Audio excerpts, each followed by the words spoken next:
Alors ça, c'est une question de débutant. Je vous explique pourquoi. 1 million d'euros, parce que je disais que j'avais 1 million d'euros d'actifs, de biens immobiliers. Quelle est la valeur actuelle de ton immobilier payé qui n'appartient pas à la banque? En gros, cette question, elle a un sous-entendu qui est, oui, mais bon, ton bien, tout est bien, tout 1 million d'euros, en fait, ça appartient à la banque. Moi, je m'en fiche que ça appartient à la banque. Je vais vous expliquer pourquoi. Parce que j'ai des biens immobiliers qui prennent de la valeur, pardon. Et ça, on le voit dans le passé, les actifs prennent de la valeur sur le long terme. Donc, bien évidemment, ne regardez pas sur un an, ça fluctue. Mais si vous regardez sur 5, 10, 15 ans, vous voyez que ça prend de la valeur. Alors que mon crédit immobilier, il reste identique.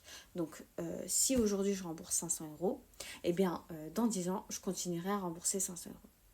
Donc, ça, c'est une première chose. La deuxième chose, c'est que les actifs, les biens immobiliers, c'est le seul actif dans lequel j'ai pas besoin de mettre beaucoup d'argent. C'est le seul actif. Quasiment pas du tout. Ça veut dire que je vais acheter un bien à 150 000 euros, à 100 000 euros, 120, peu importe le prix. Mais derrière, j'aurais mis 2, 3 000, allez, grand maximum 10 000 euros. Donc c'est le seul actif où je ne vais pas mettre beaucoup d'apport. Et ça va me rapporter de l'argent.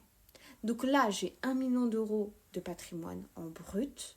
Donc ça veut dire que ça appartient à la banque.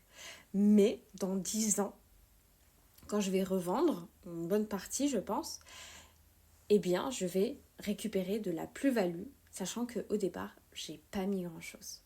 Et j'ai rien fait dans le sens où le locataire paye le crédit et toutes les charges.